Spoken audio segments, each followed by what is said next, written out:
tiba-tiba mereka mendengar suara dentuman yang sangat keras dari ruang istirahat asisten. Dan waktu pintu ruangan itu dibuka, Chika kembali melihat Elin. Malam itu, Elin terlihat sangat marah dan suasana di sana berubah menjadi sangat panas. Nah, cerita ini tuh kayak masih baru banget gitu loh kejadiannya.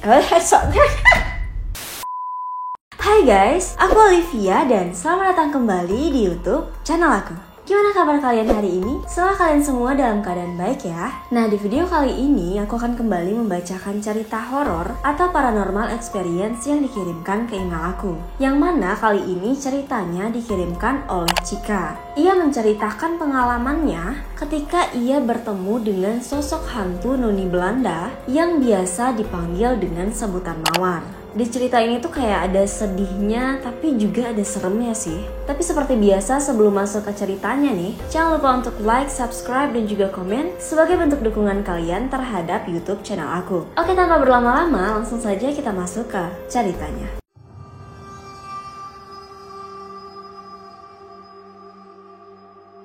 Cerita ini tuh masih baru banget sih kejadiannya, sekitar pertengahan tahun 2021. Jadi Chika ini ngalamin tuh gimana rasanya pertama kali masuk kuliah sampai semester 4 itu belajarnya di rumah atau secara online. Dan dia ini sama sekali belum pernah masuk ke gedung-gedung kelas yang ada di kampusnya. Oh iya, saat itu Chika ini berkuliah di salah satu kampus yang ada di kota Bandung dan dia ngambil jurusan teknologi pangan. Nah, di tahun kedua Chika kuliah atau di akhir semester 4 menuju ke semester 5, kampus Chika ini mengumumkan kalau di semester berikutnya, yaitu di semester 5, kuliah akan dilakukan secara offline. Tapi tetap dibatasi dan hanya diperuntukkan untuk mata kuliah praktek atau praktikum, yang mana itu mengharuskan untuk mahasiswanya pergi ke laboratorium. Karena Chika yang saat itu kuliah di jurusan teknologi pangan, yang mana jurusan itu memang sangat banyak sekali praktikumnya, bahkan di semester awalnya itu aja udah ada praktikum. Tapi ya karena COVID, jadi mau gak mau mereka harus melakukan praktikumnya di rumah. Nah, jadi saat itu setelah mendengar pengumuman bahwa kuliah akan dilaksanakan secara offline, Chika yang berasal dari Bekasi memutuskan untuk pergi ke kota Bandung dan mengekos di sana. Singkat cerita, saat itu Chika ini ada praktikum pagi. Sekitar jam 6.30 seluruh mahasiswi yang mengikuti praktikum pagi harus sudah ada di depan laboratorium. Chika yang anaknya super duper on time, jadi ia memutuskan untuk jalan dari kosan ke kampus itu jam 6 pagi. Setelah 5 menit dari kosan, akhirnya Chika pun sampai di kampus dan masih belum ada satupun mahasiswi yang terlihat. Nah, karena Chika masih ragu nih labnya di mana, jadi Chika bertanya ke salah seorang satpam yang saat itu berada di lingkungan kampus. "Pagi Pak, laboratorium pangan ada di gedung berapa, lantai berapa ya Pak?" "Waduh, semangat banget Neng, jam segini udah nyampe kampus." "Ada di gedung B lantai 1. Tapi saran Bapak mah mending kesananya nanti aja nunggu temen, biar ramean." "Enggak Pak, saya justru lebih seneng sepi." "Makasih ya Pak, saya kesana dulu." Jadi dengan santainya Chika ini berjalan menuju gedung B. Nah, sambil menunggu temannya nih, jadi Chika ini pun membaca buku-buku atau modul yang sudah dikirimkan oleh asisten laboratorium ke handphonenya. Tak beberapa lama setelah Chika ini sampai di depan labnya, tiba-tiba Chika melihat ada seorang wanita yang cantik banget mengenakan gaun berwarna merah. Tubuh perempuan itu sangat tinggi dan kulitnya putih serta rambutnya ini bergelombang. Dimana perempuan itu benar-benar seperti bule-bule Belanda yang hidup di zaman dulu. Perempuan itu juga megang bunga di tangannya yang warnanya merah. Dari jauh bunga itu terlihat seperti bunga mawar. Nah, perempuan itu berjalan mendekati Chika sambil tersenyum. Saat itu Chika benar-benar kayak speechless dan terpana melihat kecantikan dari wanita itu. Tapi saat itu Chika ini nggak mikir aneh-aneh. Dia hanya berpikiran mungkin saja memang ada bule yang juga berkuliah di kampusnya. Perempuan itu pun duduk di samping Chika, tapi ia hanya diam sambil menatap lurus ke depan. Tak beberapa lama setelah itu, karena suasana di sana cukup hening, jadi Chika pun saat itu berinisiatif untuk menyapa duluan. Karena siapa tahu perempuan itu adalah salah satu teman di kelasnya, atau mungkin saja perempuan itu merupakan salah satu asisten laboratorium yang nanti akan mengajarnya. Jadi saat itu Chika pun mencoba untuk mengakrabkan diri.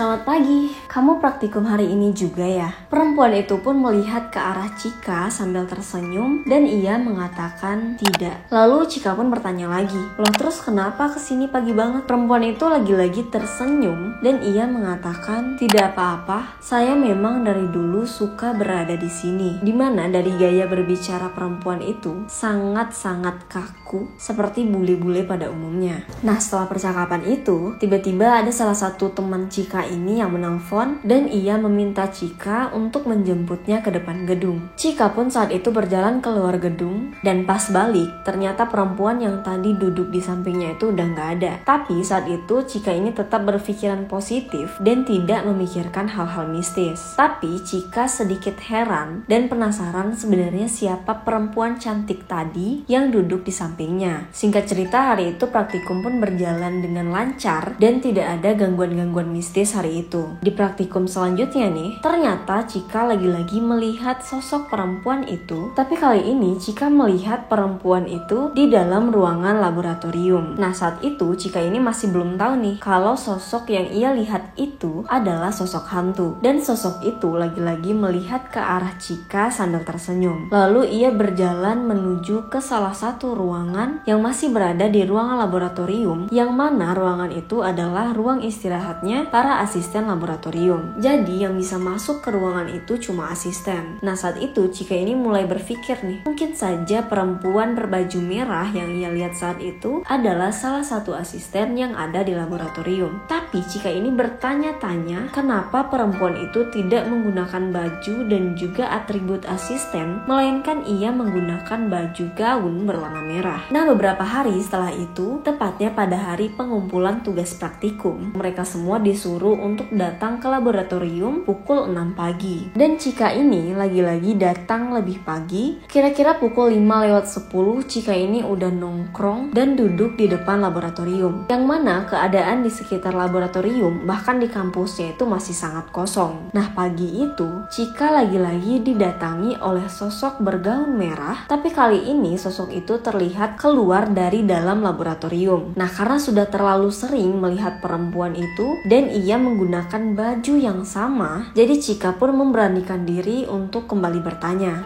"Hai, ada jadwal piket pagi ya hari ini?" "Tidak, saya hanya berjalan-jalan." "Oh ya, nama aku Chika. Nama kamu siapa?" "Saya tahu dari sejak pertama kali kamu kesini, saya sudah memperhatikan kamu. Panggil saja saya Elin." Nah mereka pun saat itu berjabatan tangan, dan waktu Chika ini memegang tangan Elin, Chika ini malah seperti diperlihatkan kejadian masa lalu yang pernah menimpa Elin. Ia melihat Elin yang sedang berlari dan ada 3 orang laki-laki yang mengejarnya. Tapi saat itu Chika ini hanya melihat sebentar dan ia kembali tersadar ketika ada salah seorang asisten yang menepuk pundaknya. Dan saat itu Elin sudah tidak ada lagi di depannya. Nah Chika saat itu merasa sangat shock, apalagi ia sama sekali belum pernah merasakan kejadian yang seperti itu. Nah karena sangat penasaran sebenarnya siapa sih Elin ini, jadi ia pun mulai bertanya ke salah seorang asisten yang memang tahu siapa saja yang keluar masuk laboratorium. "Kak, tadi lihat nggak ada perempuan yang bergaun merah yang keluar dari dalam laboratorium, dan perempuan itu ada di depan aku." "Lah, kamu ngaco ya? Ngapain coba orang pakai gaun ke kampus? Udahlah,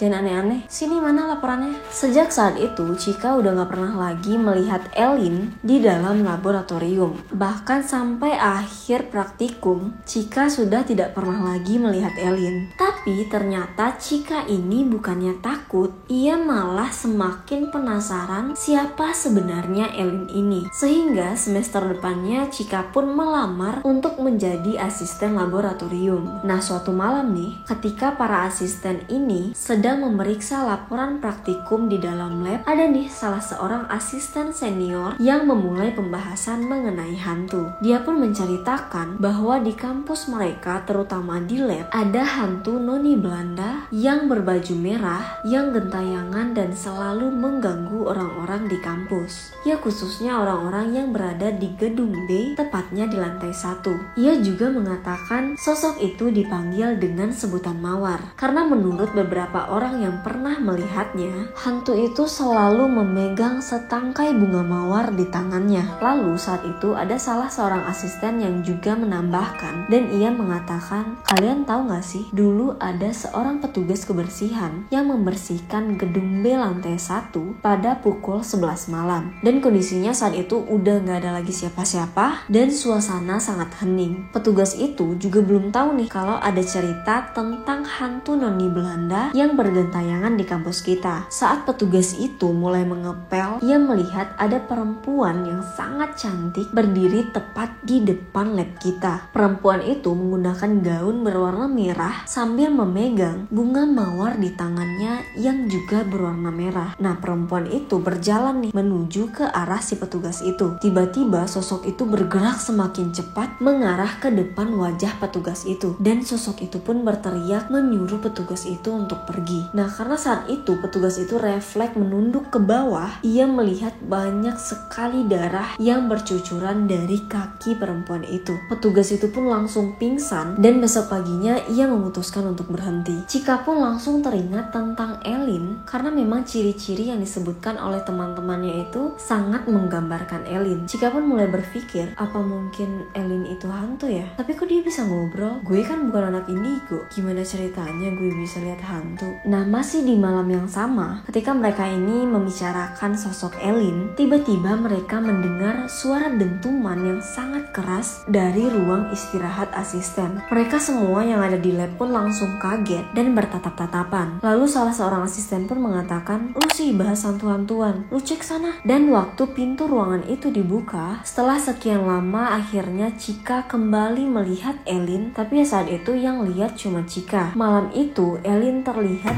sangat marah dan suasana di sana berubah menjadi sangat panas. Barang-barang yang ada di dalam ruang istirahat pun berserakan. Mungkin saat itu Elin marah karena mereka membicarakan hal-hal negatif tentang Elin. Nah, karena takut, mereka semua pun saat itu langsung memutuskan untuk pulang. Paginya ternyata seluruh asisten yang saat itu lembur mendadak sakit kecuali Cika. Malam itu ada sekitar 6 orang asisten di laboratorium. Entah karena sakit itu disebabkan oleh hantu atau mungkin mereka memang demam biasa. Tapi ya, kenapa mereka semua tiba-tiba sakit di waktu yang bersamaan? Nah, beberapa hari setelah kejadian itu, Cika kebetulan ditugaskan untuk mengajar jam 7 pagi bersama dengan 3 orang lainnya. Seperti biasa, Cika ini yang memang on time, ia pun datang sepagi mungkin. Kira-kira hari itu pukul 6 ia sudah sampai di laboratorium. Nah, ketika ia membuka pintu lab, ia melihat Elin yang sedang duduk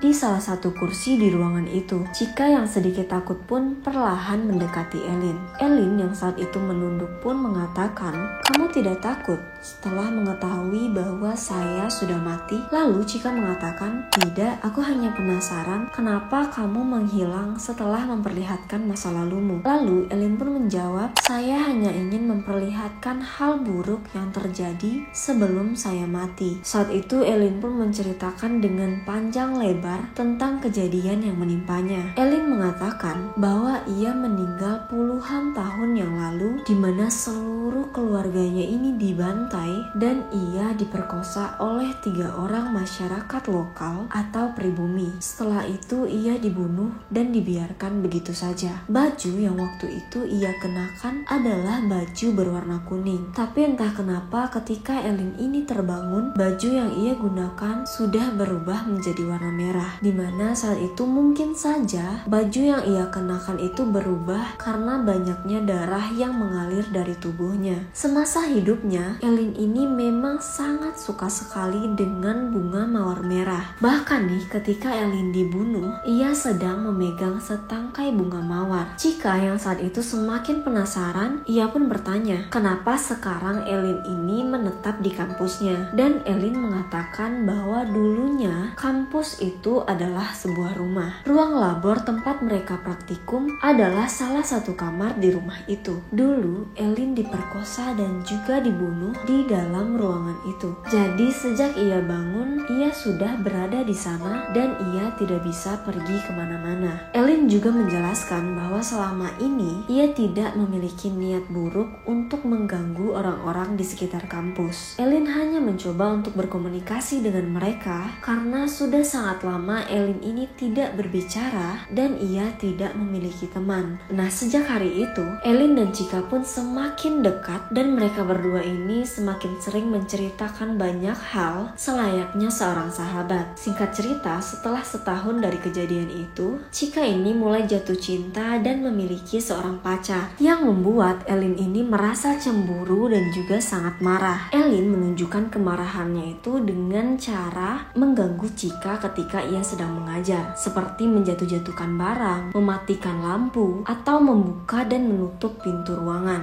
Dan kalau misalnya Elin ini datang, hawa di dalam ruangan lab pun terasa panas. Tapi ketika Chika ini mencoba untuk mendekati Elin pasti menjauh dan menghilang. Saat itu Chika yang sudah mulai sibuk dengan skripsinya pun mulai jarang ke laboratorium untuk menemui Elin. Sampai akhirnya pada saat kelulusan, Chika pun mendatangi Elin dan mengatakan bahwa ia akan kembali ke Bekasi dan kemungkinan besar tidak akan kembali lagi ke kampus. Mereka berdua pun saat itu berpisah dan sudah tidak bertemu sampai saat ini. Tapi Elin ini pernah beberapa kali mendatangi Chika melalui mimpi, sekedar untuk menyapa dan juga bercerita. Oke guys, sekian cerita Chika tentang persahabatannya dengan sosok hantu noni Belanda yang ada di kampusnya. Gimana menurut kalian? Jangan lupa untuk menuliskan komentar kalian di bawah ya. Dan kalau misalnya kalian punya cerita horor yang ingin aku bacakan, kalian boleh banget untuk mengirimkannya ke email aku. Jangan lupa untuk like, subscribe, dan juga komen, serta hidupkan lonceng notifikasinya agar kalian mendapatkan informasi terbaru dari channel YouTube aku. Sekian untuk video kali ini dan sampai jumpa di video-video menarik selanjutnya. Bye!